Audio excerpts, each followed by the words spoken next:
Okay, Kelly, we're going to have a look at both your sketchbooks here. We're going to have a quick whiz through. I've put links to the content for the 3D work below this video, and I've also put a link to the assessment objectives so you can maybe target a particular objective. And I'm thinking that objective is possibly going to be the developing of the ideas, which is the AO1. Let's have a look. So we've got some beginnings of some ideas, some thinking around the particular things you're about to undertake. We've got something slightly more complex with in terms of the self. We had a conversation, I believe, about this particular mind map and trying to identify the need to extend the mind maps into ideas that you could actually realize into quite specific visual outcomes so that you could very specifically target individual formal elements and develop and refine an outcome. It seems like there's kind of little starters, but not quite fully developing and exploring with independent ideas, with perseverance. We've got some beginnings of some interesting images. It'd be nice to see this develops a little bit more. Perhaps there could be additional pages, reference perhaps to Jake and Dennis Chapman or to other surrealist people artists who work with Exquisite Corpse or other chance games. I like these individual drawings.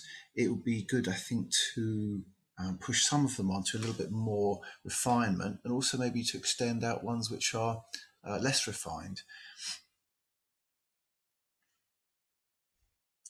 I like the examples that you choose when you're looking at an artist, and I like the writing that you do. I think one thing we'd like to see is your own interpretations take shape a little bit more. I like the way you've laid out this particular family tree. I like the formal qualities of it as well as the thoroughness of it. And I'm wondering to what extent the idea of the formal qualities could be pushed further so that you're thinking of different ways in which you could visually demonstrate their connection.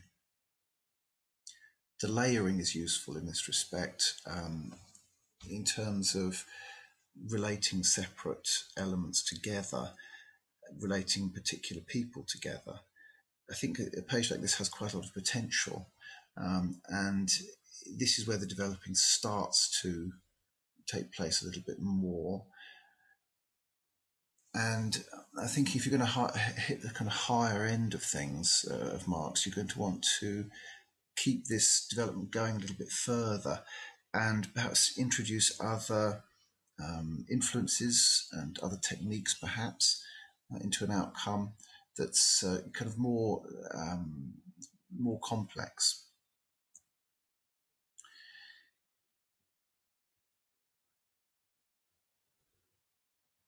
Okay, so having a look at Jenny Saville, I think if you've got the photographs, it'd be good to get several photographs with this scanner, or if you're using Perspex or glass to press up against.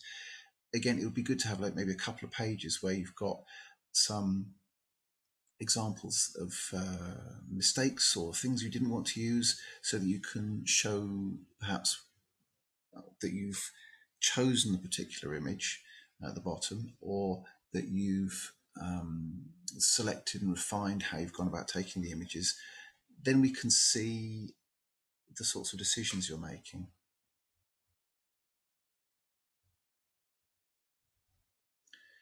This page here, again, you've got the beginnings of something.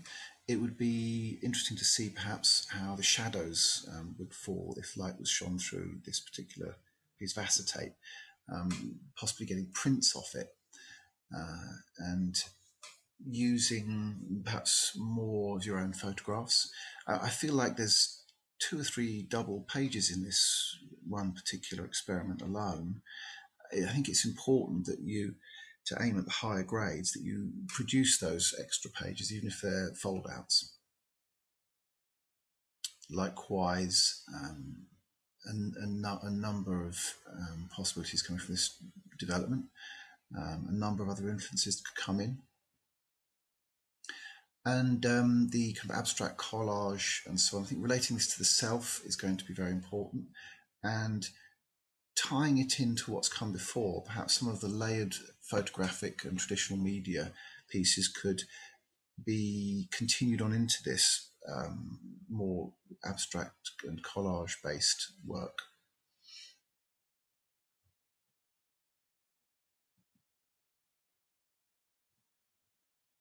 It's nice to have some pages without some text.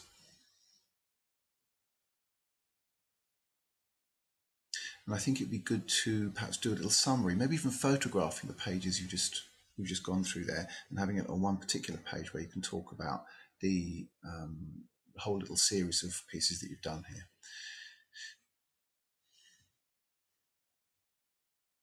Good to see more mind maps, and perhaps the planning of the outcome needs to come in at this point. Okay, let's see if a similar pattern's going on with the 3D. The mind map looks a little bit more thorough. Again, realizing the ideas visually, the kind of options you'd have to realize the ideas visually is key to demonstrating that all this thinking is going somewhere. Geoffrey Farmer, yeah. Okay, quite a thorough bit of research there. It's looking good. It would be good, I think, also as we're going through these pages, to think about images of your own work. And so we're through to Hannah Hock, and then finally we're onto pieces of work where you've actually responded to the research that you've done. So I feel like the research is good, it's thorough, and the writing's quite detailed, but making that personal response is absolutely vital, and that you develop that will really have an influence on what sort of grade you get. The colour coding of these pieces, that's useful also. I'd be inclined to pull out some of the quotes, specific quotes, and possibly add some visuals to this. Small reference to Gustav Metzger, I think in possibly using larger images. And again, I would increase the little mini mind map you've got going there. It needs to be moved on a little bit further, I think, rather than just having a little kind of taster of what was done. It's more about speculating what could become of this if this is a starting point. So we've got, again, slightly small in terms of documenting your work. I think taking photographs, more photographs, using the lighting equipment, torches, filtering the light to make different colours, thinking of different backgrounds and so on. This needs to be at least a double page, this on your outcome from the wire sculpture. And the plaster, again, you've got more things than is shown on this particular page. It needs to be a double page at least. At this point, I would be making fold-out pages or tearing pages out and putting them in later on. Rachel Whiteread and the acetate pieces, more promising. Again, more choosing one of these images and printing it large, so we can perhaps think about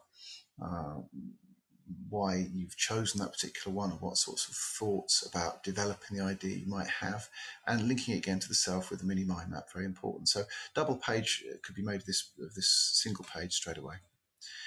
The George Siegel and the Modrock and Plaster, again, we need the outcomes from using some Modrock too. So there's quite a lot that you could relatively easily add to these books. But I think the key pattern, as already said before, is pushing for the development so that you can then realise in AO4 something that is more substantial and more sustained and more personal ultimately. So that's where I feel like you need to be at right now. We're looking for half these books or more. I should say 2/3. I should think by Christmas in a particular case, and the a couple of substantial outcomes completed also. So lots to do.